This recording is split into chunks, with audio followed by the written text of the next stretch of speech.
Congress RJD के लंबे कुशासन ने बिहार को बर्बाद किया, बिहार को बदनाम किया।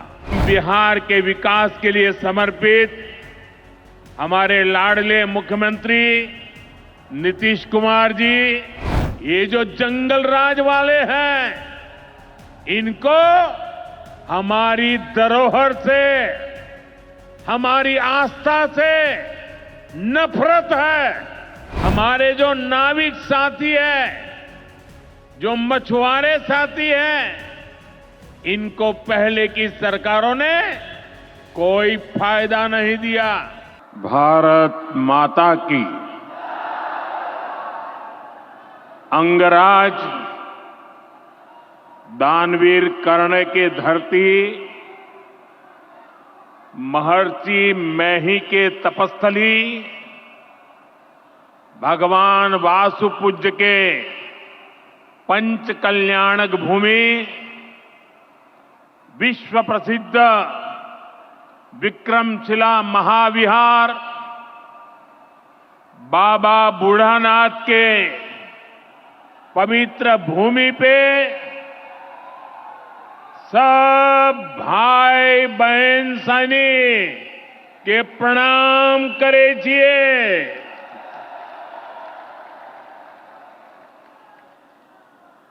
मंच पर विराजमान राज्यपाल श्रीमान आरिफ मोहम्मद खान जी, बिहार के लोकप्रिय एवं बिहार के विकास के लिए समर्पित हमारे लाडले मुख्यमंत्री नीतीश कुमार जी, केंद्रीय मंत्रिमंडल में मेरे सहयोगी शिवराज सिंह चौहान जी, जीतन राम मांझी जी, ललन सिंह जी, गिरिराज सिंह जी, चिराग पासवान जी, राज्य मंत्री श्रीमान रामनाथ ठाकुर जी, बिहार सरकार के उप मुख्यमंत्री सम्राट चौधरी जी, विजय सिन्हा जी, राज्य के अन्य मंत्री एवं जनप्रतिनिधिगण, उपस्थित महानुभाव और बिहार के मेरे प्यारे भाई और बहनों, आज हमारे साथ देश के कोने कोने में कई मुख्यमंत्री, कई मंत्री और करोड़ों करोड़ों किसान भी आज इस कार्यक्रम में हमारे साथ जुड़े हुए हैं। मैं उन सबको भी आदरपूर्वक नमन करता हूं। साथियों, महाकुंभ के समय में मंदरांचल की इस धरती पर आना अपने आप में बड़ा सौभाग्य है। इस धरती में आस्था भी है, विरासत भी है और विकसित भारत का सामर्थ्य भी है। ये शहीद तिलका मांझी की धरती है, ये सिल्क सिटी भी है। बाबा अजगैबीनाथ की इस पावन धरा में इस समय महाशिवरात्रि की भी खूब तैयारियां चल रही हैं। ऐसे पवित्र समय में मुझे पीएम किसान निधि की एक और किस्त देश के करोड़ों किसानों को भेजने का सौभाग्य मिला है। करीब 22,000 करोड़ रुपए एक क्लिक पर देश भर के किसानों के खाते में पहुंचे हैं। और जैसे ही अभी मैंने क्लिक दबाई मैं देख रहा था यहां पर भी जो राज्यों के दृश्य दिख रहे थे, यहां भी कुछ लोगों की तरफ मेरी नजर गई।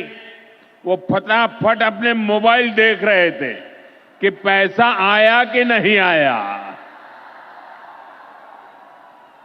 और तुरंत उनकी आंखों में चमक दिखाई देती थी।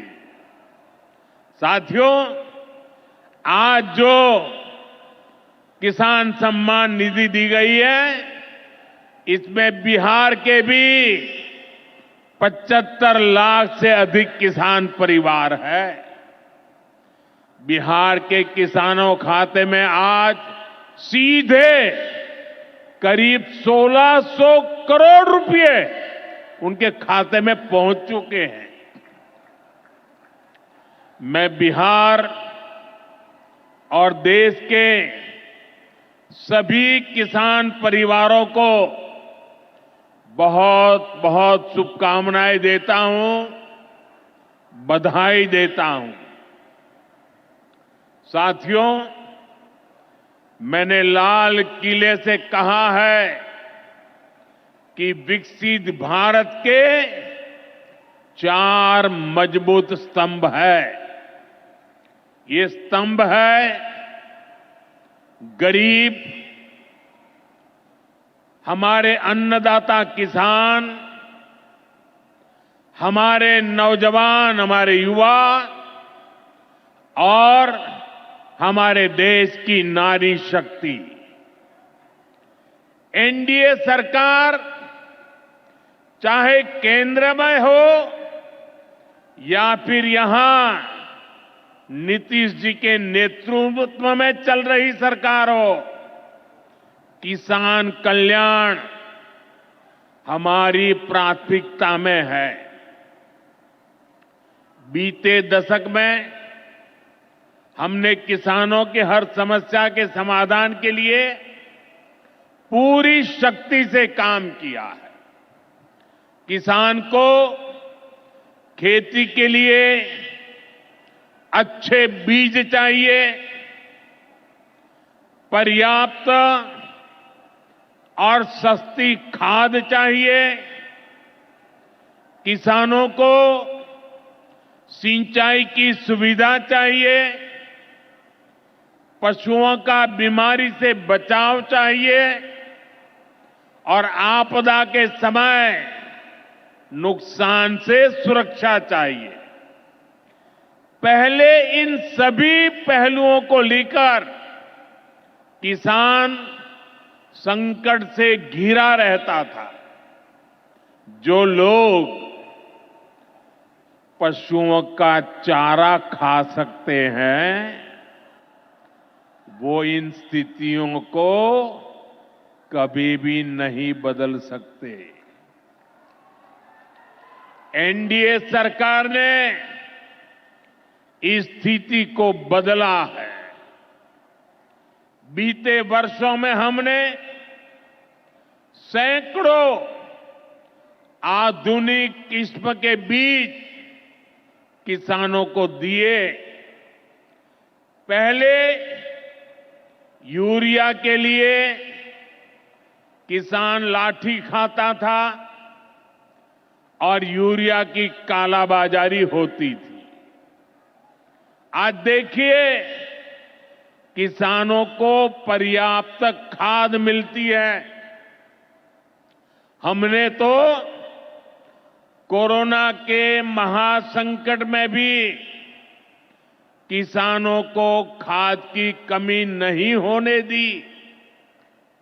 आप कल्पना कर सकते हैं कि अगर एनडीए सरकार न होती, क्या होता?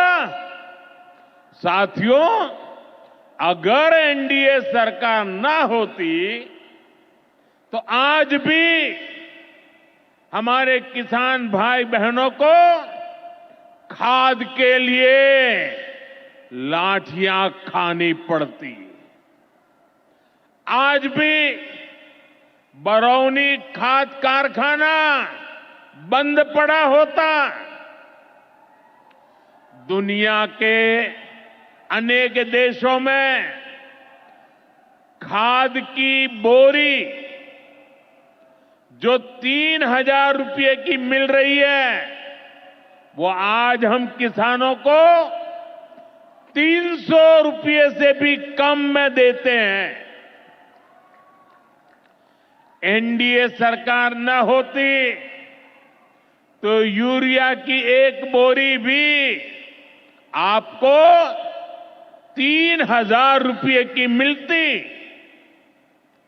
हमारी सरकार किसानों के बारे में सोचती है, उनकी भलाई के लिए काम करती है। इसलिए यूरिया और डीएपी का जो पैसा किसानों को खर्च करना था, वो केंद्र सरकार खुद खर्च कर रही है। बीते 10 साल में करीब 12 लाख करोड़ रुपए जो खाद खरीदने के लिए आपके जेब से जाने थे, वो बच गए। वो केंद्र सरकार ने बजट में से दिए हैं।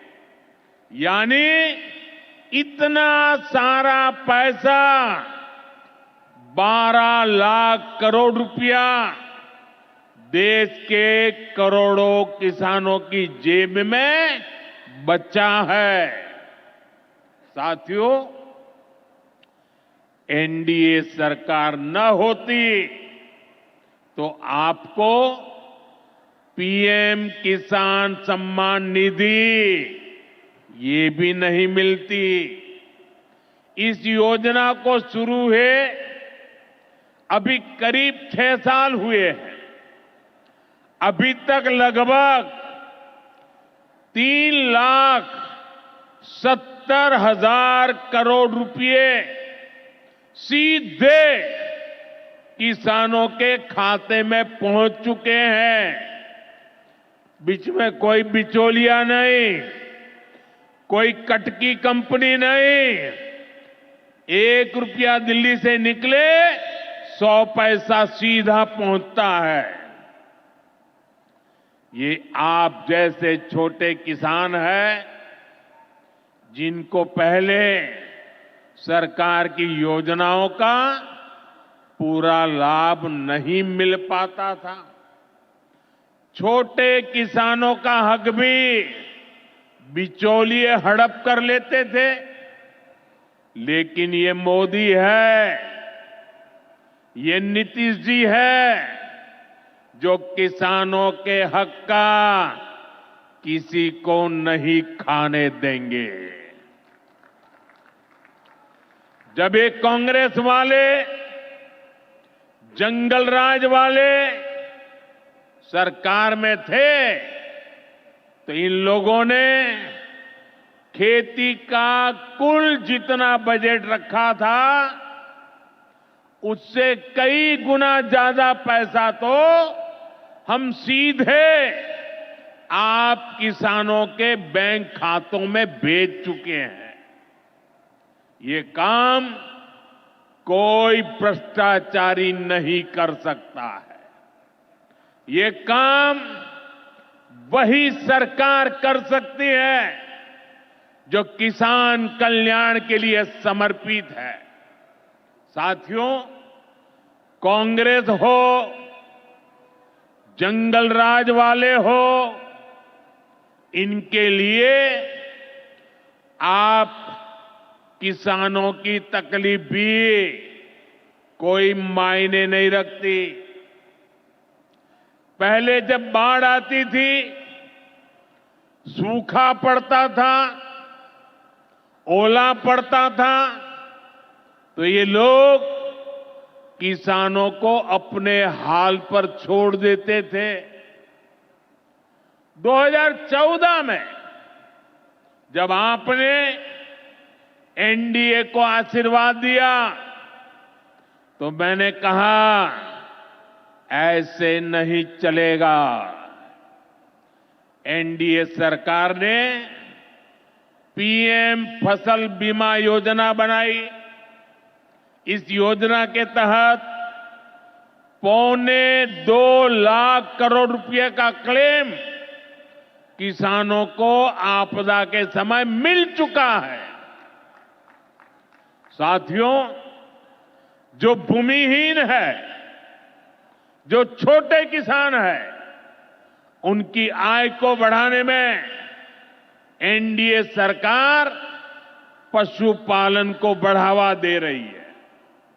पशुपालन गांव में हमारी बहनों को लखपति दीदी बनाने में भी बहुत काम आ रहा है।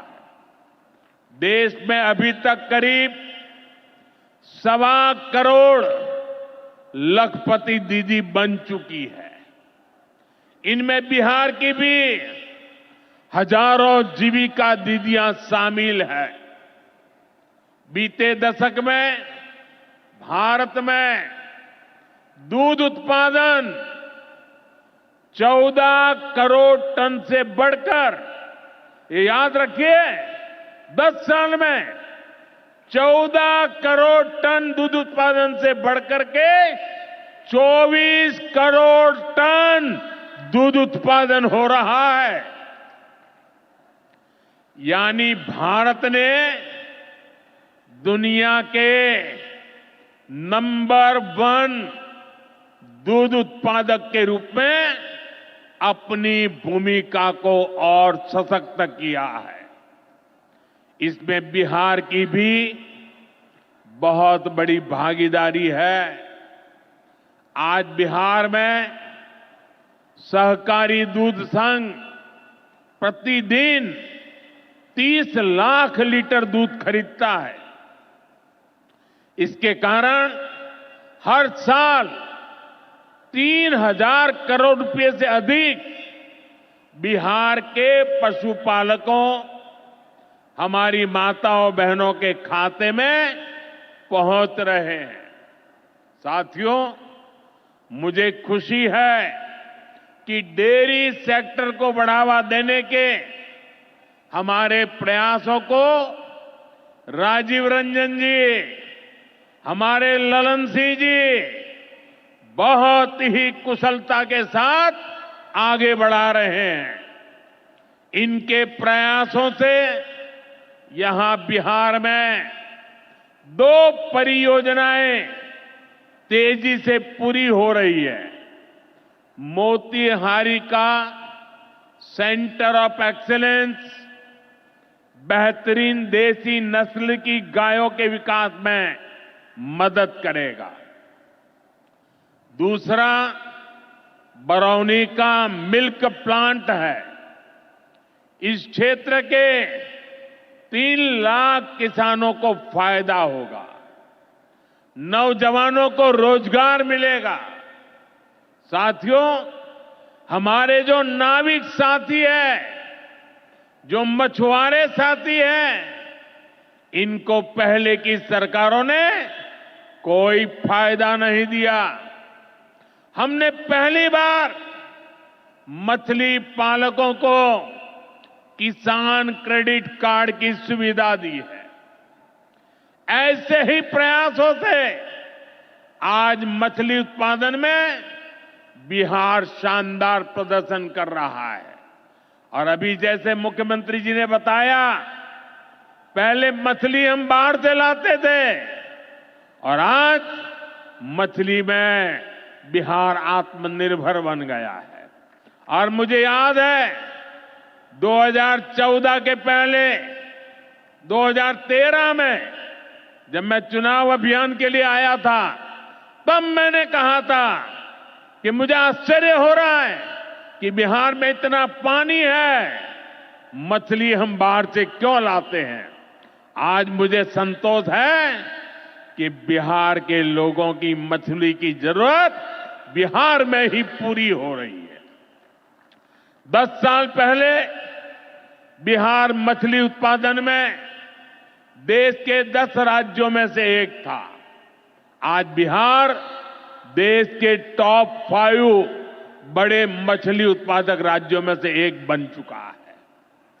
फिशरीज सेक्टर पर हमारे फोकस का बहुत बड़ा फायदा हमारे छोटे किसानों को हुआ है, मछुआरे साथियों को हुआ है। भागलपुर की पहचान तो गंगा जी में रहने वाली डॉल्फिन से भी होती रही है।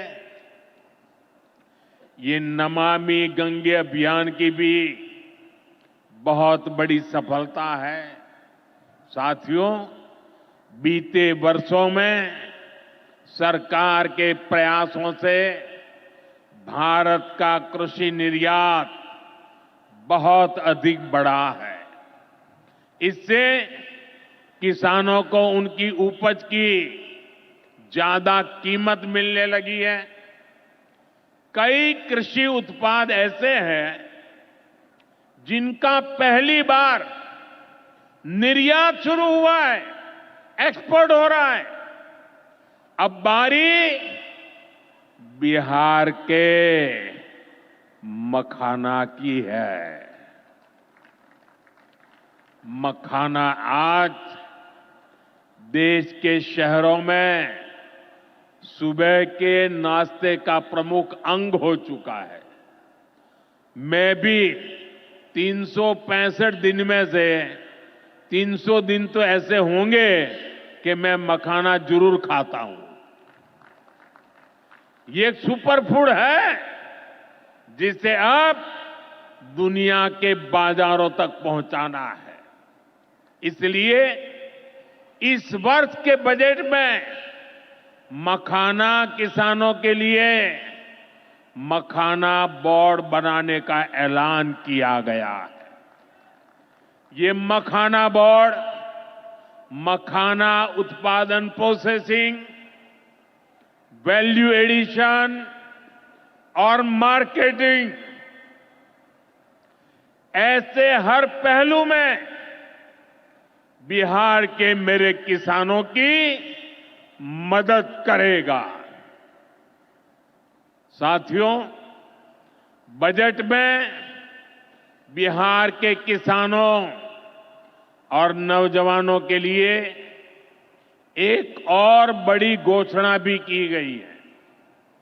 पूर्वी भारत में फूड प्रोसेसिंग इंडस्ट्री को बढ़ावा देने के लिए बिहार एक बड़े केंद्र के रूप में उभरने वाला है। बिहार में national institute of food technology and entrepreneurship की स्थापना की जाएगी। यहां बिहार में कृषि के क्षेत्र में 3 नए सेंटर ऑफ एक्सेलेंस की भी स्थापित किए जाएंगे। इनमें से एक हमारे भागलपुर में ही स्थापित होगा। यह सेंटर आम की जर्दालू किस्म पर फोकस करेगा। 2 और केंद्र मुंगेर और बक्सर में बनाए जाएंगे, जो टमाटर, प्याज और आलू किसानों को मदद देंगे। यानी किसान हित के निर्णय लेने में हम कोई कसर बाकी नहीं छोड़ रहे। साथियों, आज भारत कपड़े का भी बहुत बड़ा निर्यातक बन रहा है। देश में कपड़ा उद्योग को बल देने के लिए अनेक कदम उठाए जा रहे हैं। भागलपुर में तो कहा जाता है कि यहां पेड़ भी सोना उगलते हैं। भागलपुरी सिल्क, टसर सिल्क पूरे हिंदुस्तान में मशहूर है। दुनिया के दूसरे देशों में भी टसर सिल्क की डिमांड लगातार बढ़ रही है।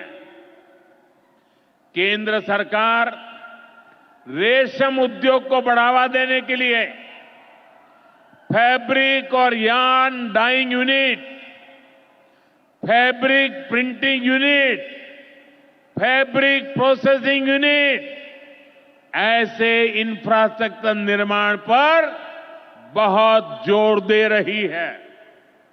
इससे भागलपुर के बुनकर साथियों को आधुनिक सुविधाएं मिलेगी और उनके उत्पाद दुनिया के कोने कोने में पहुंच पाएंगे। साथियों, बिहार की एक और बहुत बड़ी समस्या का समाधान एनडीए सरकार कर रही है। नदियों पर पर्याप्त पुल न होने के कारण बिहार को अनेक समस्याएं होती है। आपको आने जाने में दिक्कत ना हो, इसके लिए हम तेजी से काम कर रहे हैं। अनेकों पुल बनवा रहे हैं। यहां गंगा जी पर 4 लेन के पुल के निर्माण का भी तेजी से काम चल रहा है।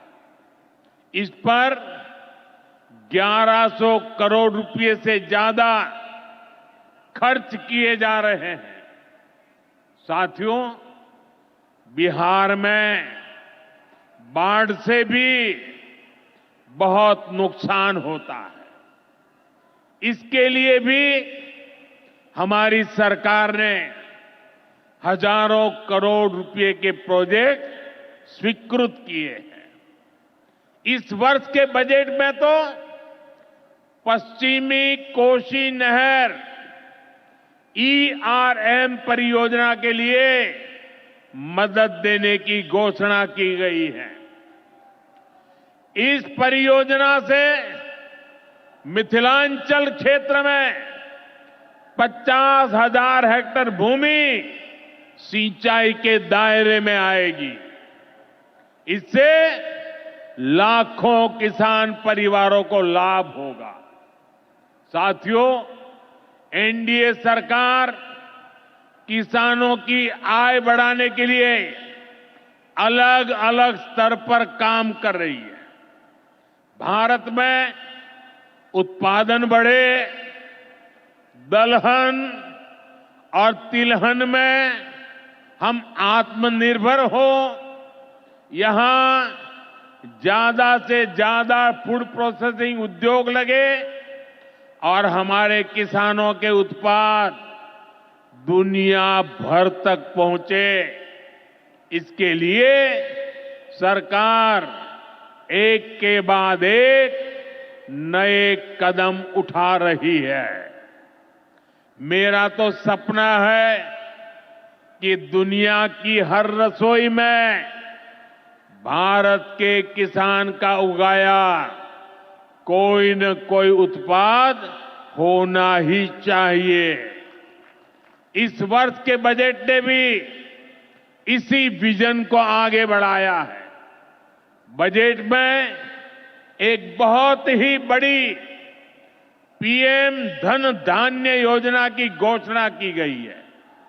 इसके तहत देश के 100 ऐसे जिलों की पहचान की जाएगी जहां सबसे कम फसल उत्पादन होती है। फिर ऐसे जिलों में खेती को बढ़ावा देने के लिए विशेष अभियान चलाया जाएगा। दलहन में आत्मनिर्भरता के लिए मिशन मोड पर काम किया जाएगा। किसान ज्यादा से ज्यादा दालें उगाए, इसके लिए किसानों को प्रोत्साहन मिलेगा। दालों की एमएसपी पर खरीद को और अधिक बढ़ाया जाएगा। साथियों, आज का दिन एक और वजह से बहुत खास है। हमारी सरकार ने देश में 10,000 एफपीओ किसान उत्पादक संघ बनाने का बड़ा लक्ष्य रखा था। आज मुझे ये बताते हुए खुशी है कि देश ने इस लक्ष्य को प्राप्त कर लिया है। आज बिहार की भूमि 10,000वें एफपीओ के निर्माण की साक्षी बन रही है। मक्का, केला और धान पर काम करने वाला ये एफपीओ खगड़िया जिला में रजिस्टर हुआ है। एफपीओ सिर्फ एक संगठन नहीं होता, एक किसानों की आय बढ़ाने वाली अभूतपूर्व शक्ति है। एफपीओ की ये शक्ति छोटे छोटे किसानों को बाजार के बड़े लाभ सीधे उपलब्ध कराती है। एफपीओ के जरिए आज तमाम ऐसे अवसर हमारे किसान भाइयों बहनों को सीधे मिल रहे हैं जो पहले उपलब्ध नहीं थे। आज देश के करीब 30 लाख किसान एफपीओ से जुड़े हैं और बड़ी बात यह कि इसमें करीब 40% हमारी बहनें हैं। ये एफपीओ आज कृषि क्षेत्र में हजारों करोड़ रुपए का कारोबार करने लगे हैं। मैं सभी 10,000 एफपीओ के सदस्यों को भी बहुत बहुत बधाई देता हूं। साथियों, एनडीए सरकार बिहार के औद्योगिक विकास पर भी उतना ही बल दे रही है। बिहार सरकार भागलपुर में जो बहुत बड़ा बिजली कारखाना लगा रही है, उसको कोयले की भरपूर आपूर्ति की जाएगी। इसके लिए केंद्र सरकार ने कोल लिंकेज को स्वीकृति दे दी है। मुझे पूरा भरोसा है कि यहां पैदा होने वाली बिजली बिहार के विकास को नई ऊर्जा देगी। इससे बिहार के नौजवानों को रोजगार के नए अवसर मिलेंगे। साथियों, पूर्वोदय से ही विकसित भारत का उदय होगा और हमारा बिहार पूर्वी भारत का सबसे अहम स्तंभ है। बिहार भारत की सांस्कृतिक विरासत का प्रतीक है। कांग्रेस आरजेडी के लंबे कुशासन ने बिहार को बर्बाद किया, बिहार को बदनाम किया। लेकिन अब विकसित भारत में बिहार का वही स्थान होगा जो प्राचीन समृद्ध भारत में पाटलिपुत्र का था। इसके लिए हम सभी मिलकर निरंतर प्रयास कर रहे हैं। बिहार में आधुनिक कनेक्टिविटी के लिए, सड़कों के नेटवर्क के लिए, जन कल्याण की योजनाओं के लिए एनडीए सरकार प्रतिबद्ध होकर काम कर रही है। मुंगेर से भागलपुर होते हुए मिर्जा चौकी तक करीब 5,000 करोड़ रुपए की लागत से नया हाईवे भी बनाने का काम शुरू हो रहा है। भागलपुर से औंसडीहा तक 4 लेन सड़क को चौड़ा करने का काम भी शुरू होने जा रहा है। भारत सरकार ने विक्रमशिला से कटारिया तक नई रेल लाइन और रेल पुल को भी स्वीकृति दे दी है। साथियों, हमारा ये भागलपुर सांस्कृतिक और ऐतिहासिक रूप से बहुत महत्वपूर्ण रहा है। विक्रमशिला विश्वविद्यालय के कालखंड में ये वैश्विक ज्ञान का केंद्र हुआ करता था। हम नालंदा विश्वविद्यालय के प्राचीन गौरव को आधुनिक भारत से जोड़ने का काम शुरू कर चुके हैं। नालंदा विश्वविद्यालय के बाद अब विक्रमशिला में भी सेंट्रल यूनिवर्सिटी बनाई जा रही है। जल्द ही केंद्र सरकार इस पर काम शुरू करने वाली है। मैं नीतीश जी, विजय जी, सम्राट जी सहित बिहार सरकार की पूरी टीम को बधाई देता हूं। आप इस प्रोजेक्ट से जुड़ी जरूरतों को पूरा करने में तेजी से जुटे हैं। साथियों, एनडीए सरकार भारत की गौरवशाली विरासत के संरक्षण और वैभवशाली भविष्य के निर्माण के लिए एक साथ काम कर रही है। लेकिन ये जो जंगल राज वाले हैं, इनको हमारी धरोहर से, हमारी आस्था से नफरत है। इस समय प्रयागराज में एकता का महाकुंभ चल रहा है। ये भारत की आस्था का, भारत की एकता और समरसता का सबसे बड़ा महोत्सव है। पूरे यूरोप की जितनी जनसंख्या है, उससे भी ज्यादा लोग अब तक एकता के इस महाकुंभ में डुबकी लगा चुके हैं, स्नान कर चुके हैं।